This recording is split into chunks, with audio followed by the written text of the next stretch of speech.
क्या? पर पापा ने ठेला बंद क्यों कर दिया?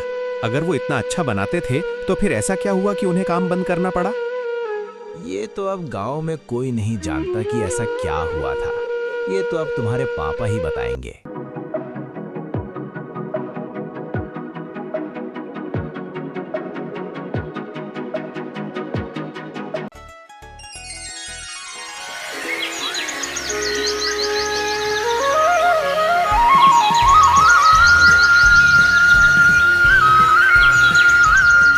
ये कहानी एक गांव की है जहां सभी लोग अपना गुजारा करने के लिए खेती करते थे।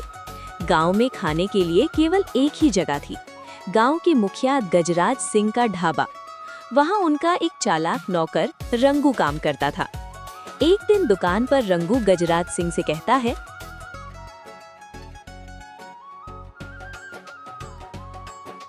मालिक, आप अपनी दुकान पर मटन करी इतनी महंगी क्यों देते हो? हम चाहें तो उसे सस्ता भी तो दे सकते हैं। हाँ, हम सस्ता दे सकते हैं, पर तुम्हें सस्ता क्यों दे? तुम्हें तो पता है गांव में कोई और दुकान है ही नहीं और मैं मुखिया हूँ। अगर कोई दुकान लगाने की कोशिश करेगा तो उसकी दुकान ही बंद करवा दूंगा। फिर गांव वालों को यहीं खाना आना पड़ेगा। हाँ, अब मैं समझा। अगर कोई कहीं और खाने जाएगा तो आने जाने का खर्च ही ज्यादा पड़ जाएगा। इसीलिए सब थोड़े पैसे बचाने के लिए यहीं आएंगे। हाँ, अब तो दुकान का सही से ध्यान रखना। अभी मैं घर जाता हूँ। और हाँ, मैंने सुना है कि तू बहुत घमंडी है। अगर तेरी वजह से मेरी दुकान के ग्राहक कम आए तो तेरी खैर नहीं। आप चिंता मत करो मुखिया जी, मैं सबसे प्यार से बात करूंगा। मुखिया के जाते ही रंगू के तेवर बदल गए। वो अपने मन में सोचने लगा कि अब वो मटन करी और महंगी बेचेगा ताकि अपना मुनाफा कमा सके। तभी वहाँ गांव का एक सीधा सादा आदमी आता है। सुनो भाई, एक प्लेट मटन करी लगा दो और जरा बताना एक प्लेट कितने की है? एक प्लेट 250 रुपए की है, साथ में 3 रोटियां हैं और मटन की बड़ी बड़ी बोटियां एक ही प्लेट में मिलेंगी। तुम्हारा पेट भर जाएगा। क्या बात कर रहे हो? इतना महंगा? क्या मटन में सोने की परत मिला के बेच रहे हो क्या? इतने पैसों में तो मैं 2 दिन तक आराम से खाना खा सकता हूँ। अगर तुझे 2 दिन तक खाना मिल सकता है तो यहाँ मेरा दिमाग खाने क्यों आया है? चल भाग यहाँ से। खाना है तो खा, वरना यहाँ से जा, धंधे का समय है। ठीक है, अब भूख तो लगी ही है, लगा दो एक प्लेट। क्या कर सकते हैं, अब गांव में और कोई ढाबा भी तो नहीं है। वहीं गांव के दूसरी तरफ आर्यन नाम का एक लड़का अपने माता पिता के साथ रहता था। वो अपनी माँ के पास जाता है। सुनो माँ, मुझे 200 रुपए दे दो। आज मैं अपने दोस्त के साथ बाहर मटन करी खाने जा रहा हूँ। अच्छा, तुम दोनों सिर्फ 200 रुपए में खा लोगे या और भी लगेंगे? मैं एक काम करती हूँ, 400 रुपए दे देती हूँ। अगर कुछ और पसंद आए तो वो भी खा लेना। 400 क्यों? मैं तो कहता हूँ पूरा घर ही इसे दे देते हैं। मेहनत क्यों करना? इसे हम हर चीज बिना मेहनत के बैठे बैठाई दे देते हैं। सच में पिताजी, आप तो बहुत ही अच्छे हैं। मैं तो सोचता था कि आपका दिल पत्थर का है, लेकिन आप तो मेरे बारे में इतना सोचते हैं। एक थप्पड़ पड़ेगा ना तो सारी बड़ी बड़ी बातें बाहर निकल जाएंगी। इतना बड़ा हो गया है लेकिन अभी तक एक भी काम करना शुरू नहीं किया है। कब तक बस ऐसे ही माँ बाप के पैसों पर घूमता रहेगा? कुछ तो काम कर। बेटा, तू अभी इनकी बातों पर ध्यान मत दे, ये थोड़ा गुस्से में है। जा, तू बाहर जा रहा था ना? हाँ, जा। हाँ, जा, ऐसे ही अपनी जिम्मेदारियों से दूर भागते रहना। पिताजी, आप चिंता मत करो, मैं कुछ ना कुछ जरूर करूँगा। बस थोड़ा सब्र करो, अभी मैं थोड़ा घूम कर आता हूँ। आर्यन घर से निकलकर अपने दोस्त राजू के पास पहुँचता है, जो एक पेड़ के नीचे उसका इंतजार कर रहा था। क्या हुआ भाई, आज तो आने में बड़ी देर कर दी। मेरे पेट में तो चूहे कूद कूद कर कह रहे हैं, जल्दी से मटन करी खाने चलो। हाँ यार, क्या बताऊं, पैसे मांगने मम्मी के पास गया था, वहाँ पापा भी बैठे थे। फिर तो तुम जानते ही हो पापा को, 200 रुपए के साथ साथ 400 बातें भी सुना दी। हाँ, मेरे घर पर भी यही होता है, सब यही कहते रहते हैं, कुछ काम कर, कुछ काम कर। पर करूं भी तो क्या करूं, खेती का काम होता नहीं और कोई और काम भी नहीं है। चलो अब चलकर मटन करी खाते हैं और मन ताजा करते हैं।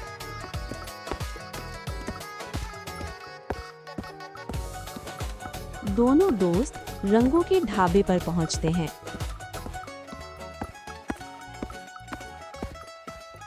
देखो, मैं 400 लाया हूँ और तुम 200 लाए हो। अब हम एक एक प्लेट मटन करी खाएंगे और बचे हुए पैसों से कल कुछ खाएंगे, ठीक है? सुनो सुनो भाई, यहाँ 200 का कुछ नहीं मिलता। एक प्लेट मटन करी 250 रुपए की है। 200 में तो बस करी मिलेगी, रोटी नहीं। ये क्या बात कर रहे हो तुम? हम तो यहाँ रोज आते हैं। कल तक तो 200 रुपए की मटन करी थी, ये अचानक से 250 कैसे हो गई? हाँ, तो इतनी महंगाई बढ़ गई है। एक तो तुम गरीबों को 250 में मटन करी और रोटी मिल रही है, उसके बाद भी तुम्हें चाहिए कि 200 का मिले। खाना है तो खाओ, वरना चलते बनो। बाकी कस्टमर को मत भड़काओ। 250 की मटन करी भी हम ले लेते, लेकिन जिस तरह से अभी तुमने बात की है ना, अब तो हम यहाँ आज के बाद नहीं आएंगे। हाँ भाई, सही कह रहे हो। चलो यहाँ से चलते हैं। बात करने की तमीज तो है नहीं, चले हैं मटन करी बेचने। जाओ जाओ, गांव में कुछ और खाने को होगा तब न देखोगे, घूम फिर कर यहीं आओगे।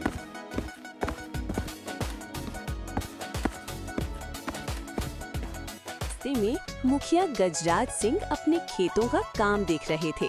उन्होंने इन दोनों दोस्तों की बहस सुन ली और उन्हें पास बुलाया। अरे सुनो तुम लोग, जरा सा यहाँ आना।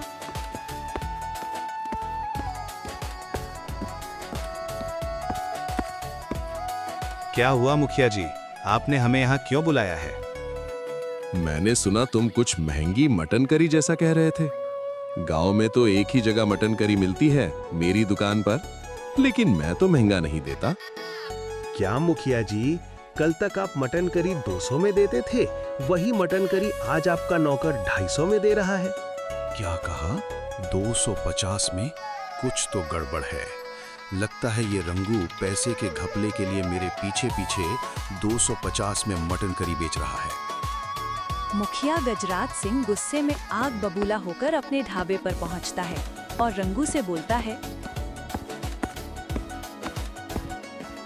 रंगू, ये क्या सुनने में आ रहा है मुझे? तू यहाँ एक प्लेट मटन करी 250 में बेच रहा है? तुझे मेरी ही दुकान मिली है अपना मुनाफा करने के लिए? सरपंच जी, इसमें मेरा मुनाफा कहाँ है? ये तो आपका ही मुनाफा है। मैं तो आपको बताने ही वाला था, लेकिन लगता है आपको बताने से पहले ही सब पता चल गया। हाँ, अब तो मुझे जरा बता, इसमें मेरा मुनाफा कैसे है? मुखिया जी, जब हम 200 की मटन करी देते हैं तो हमारा मुनाफा 100 का होता है, लेकिन 250 की मटन करी में हमारा मुनाफा 150 का हो रहा है और सुबह से कस्टमर्स यहाँ खाने आ भी रहे हैं। आपको तो पता ही है, गांव में हमारी ही दुकान है, तो लोग जाएंगे भी तो कहाँ जाएंगे? हाँ, लेकिन फिर भी कुछ लोगों के लिए तो ये महंगा ही पड़ रहा है, जिस वजह से वे लोग आना बंद कर रहे हैं। मुखिया जी, एक दो लोगों के आने या ना आने से क्या फर्क पड़ता है? वैसे भी मुनाफा इतना हो रहा है कि एक दो अगर नहीं भी आएंगे तो भी रोज से ज्यादा मुनाफा होगा। दूसरी तरफ चाय की एक टपरी पर आर्यन, उसका दोस्त राजू और गांव का एक बुजुर्ग आदमी बैठे बातें कर रहे थे। आज सुबह सुबह मैं गजराज के ढाबे पर गया था। बताओ, इतनी लूट मचा रखी है। 250 रुपए में एक प्लेट मटन रोटी दे रहे हैं। हाँ, हम भी अभी वहीं से आ रहे हैं। हमने भी जब सुना कि 250 रुपए प्लेट है तो हम वहां से चले आए, लेकिन अब हम क्या खाएं? हमें भूख भी लग रही है और गांव में कोई दुकान भी नहीं है। तुम तो फिर भी चले आए, मैं तो सुबह गया था। इतना भूखा था कि मजबूरी में 250 रुपए की प्लेट ही खानी पड़ी। और इसी बात का तो रंगू और मुखिया मिलकर फायदा उठा रहे हैं। मजबूरी है, लोग तो खाएंगे ही, चाहे महंगा दो या सस्ता। हाँ, सही कह रहे हो। गांव में किसी को तो खाने पीने की और भी चीजों की दुकान खोलनी चाहिए। हाँ तो आर्यन, तुम ही खोल दो ना। तुम्हें शायद पता नहीं होगा, लेकिन तुम्हारे पापा एक समय में पूरे गांव में अपनी मटन रोटी के लिए मशहूर थे। उनके जैसी मटन रोटी कोई नहीं बनाता था। तुम उनसे बात करो, मटन बनाना सीखो और ठेला लगा दो। क्या? पर पापा ने ठेला बंद क्यों कर दिया? अगर वो इतना अच्छा बनाते थे तो फिर ऐसा क्या हुआ कि उन्हें काम बंद करना पड़ा? ये तो अब गांव में कोई नहीं जानता कि ऐसा क्या हुआ था। ये तो अब तुम्हारे पापा ही बताएंगे।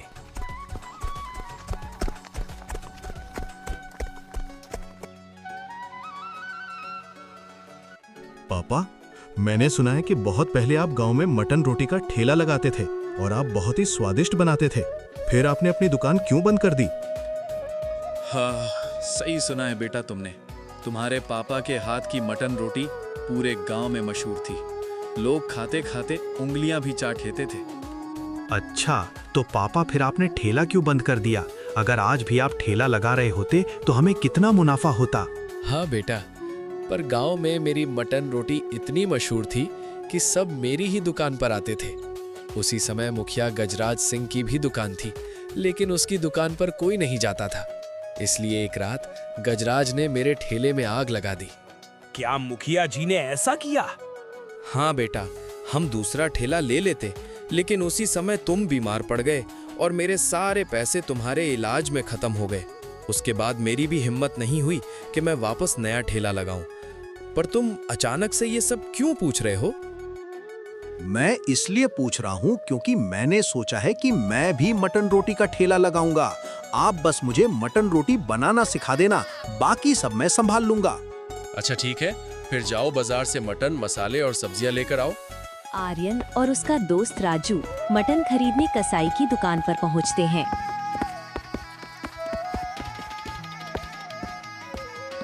सुनो भाई, एकदम ताजा मटन देना 5 किलो, और थोड़ा भाव हिसाब से लगाना। आज से हम तुम्हारे रोज के ग्राहक बनेंगे। हाँ, चिंता मत करो, मेरी दुकान पर ताज़ा ही मटन मिलता है और अगर नियमित रहोगे तो अच्छा डिस्काउंट भी मिलेगा। वैसे तुमसे एक बात पूछनी थी, क्या मुखिया गजराज भी तुम्हारे यहाँ से ही मटन लेकर जाते हैं और तुम उन्हें किस भाव से देते हो? हाँ, गांव के मुखिया भी यहीं से मटन लेकर जाते हैं। उन्हें तो और सस्ता पड़ता है। अगर वे 150 रुपए प्लेट भी बेचेंगे तो भी उन्हें 100 रुपए का फायदा होगा। वाह, मतलब मुखिया जी 250 का बेचकर 150 का मुनाफा कमा रहे हैं। हम तो अपना मटन 150 का ही बेचेंगे। भाई राजू, तुम्हारा तो सही है, तुम्हें काम मिल जाएगा करने को। अब से हम साथ मिलकर मटन रोटी बेचेंगे। हाँ भाई, हम एक साथ काम करेंगे और आधा आधा हिस्सा दोनों का होगा। अब तक हम साथ थे तो आगे भी साथ ही रहेंगे। अब घर में कोई मुझे ताना नहीं मारेगा।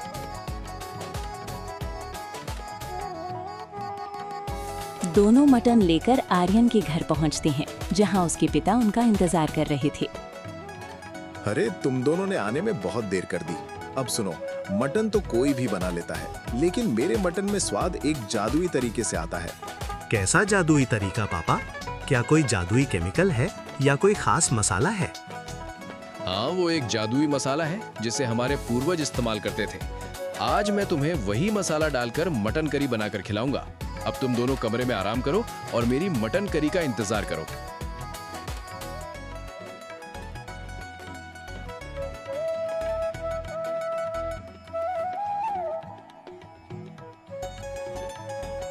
वाह पापा, आपने तो कमाल ही कर दिया। इतना स्वादिष्ट मटन करी तो रंगू के यहाँ भी नहीं मिलता। ये तो सच में बहुत ही लाजवाब है। अंकल, सच में ये मटन करी तो बहुत ही अच्छी है। क्या हम भी उस मसाले से ऐसी मटन करी बना सकते हैं? हाँ बिल्कुल बेटा, बस मटन बनाना सीख जाओ, उसके बाद ये मसाला डाल दो और बस तुम्हारा काम हो गया। पापा, अब तो मैं कल ही अपना ठेला लगा दूंगा और मटन करी बेचूंगा।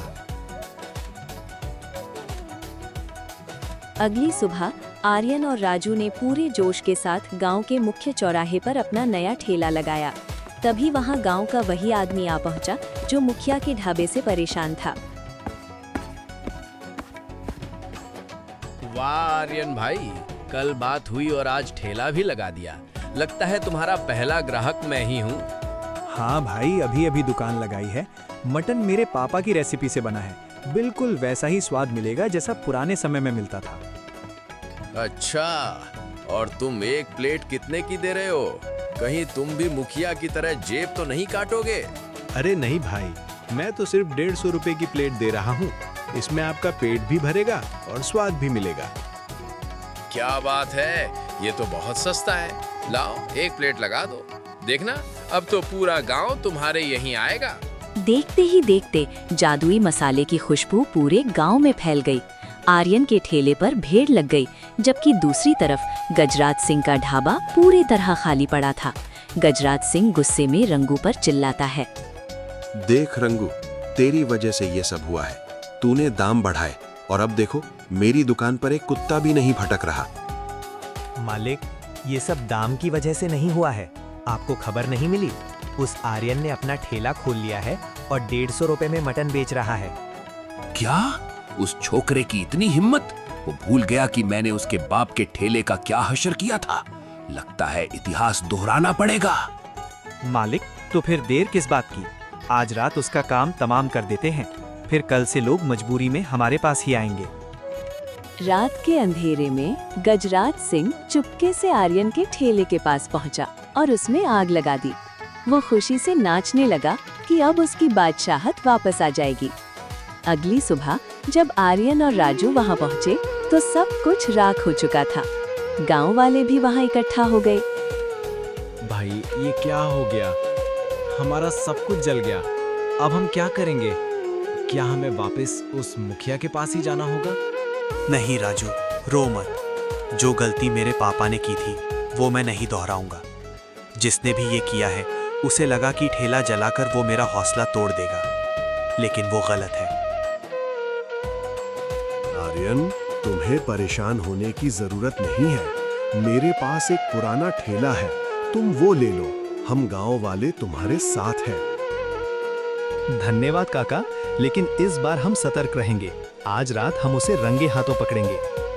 गजराज सिंह को जब पता चला कि आर्यन ने फिर से ठेला लगा लिया है तो वो फिर से आग लगाने पहुंचा। जैसे ही उसने माचिस जलाई, चारों तरफ से टॉर्च की रोशनी उसके चेहरे पर पड़ी। आर्यन, राजू और पूरे गांव वाले वहां मौजूद थे। आ गए मुखिया जी। मुझे पता था आप जरूर आएंगे। आपको हजम नहीं होता ना कि कोई गरीब ईमानदारी से तरक्की करे। ये तुम सब इतनी रात को यहाँ क्या कर रहे हो? हम तो बस आपको रंगे हाथों पकड़ने आए थे। गांव वालों ने देख लिया है कि हमारे गांव का मुखिया ही चोर और आगजनी करने वाला है। शर्म आनी चाहिए आपको। अब आपको मुखिया के पद से भी हटाया जाएगा और पुलिस के हवाले किया जाएगा। नहीं, मुझे माफ कर दो। मुझसे बहुत बड़ी गलती हो गई। आर्यन बेटा, मुझे पद से मत हटवाओ। मेरी इज्जत मिट्टी में मिल जाएगी। मैं वादा करता हूँ कि आज के बाद ऐसा कभी नहीं करूंगा। मुखिया जी, मैं आपको एक शर्त पर माफ कर सकता हूँ। कैसी शर्त? मैं हर शर्त मानने को तैयार हूँ। पहली, आप आज के बाद किसी का काम नहीं बिगाड़ेंगे। दूसरी, आप अपने ढाबे पर भी मटन 150 रुपए में ही बेचेंगे ताकि गांव वालों को लूट से बचाया जा सके। और तीसरी, मेरे पिता के पुराने ठेले का जो नुकसान आपने किया था उसका हर्जाना भरेंगे। मुझे सब मंजूर है। मैं आज से ही ईमानदारी का रास्ता अपनाऊंगा। उस दिन के बाद गांव में 2 जगह स्वादिष्ट मटन मिलने लगा, एक मुखिया के ढाबे पर और एक आर्यन के ठेले पर। गांव में अब कोई भूखा नहीं रहता था और ना ही कोई किसी को लूटता था। आर्यन की मेहनत और समझदारी ने न केवल उसका भविष्य संवारा बल्कि पूरे गांव को एक भ्रष्ट व्यवस्था से आजाद करा दिया।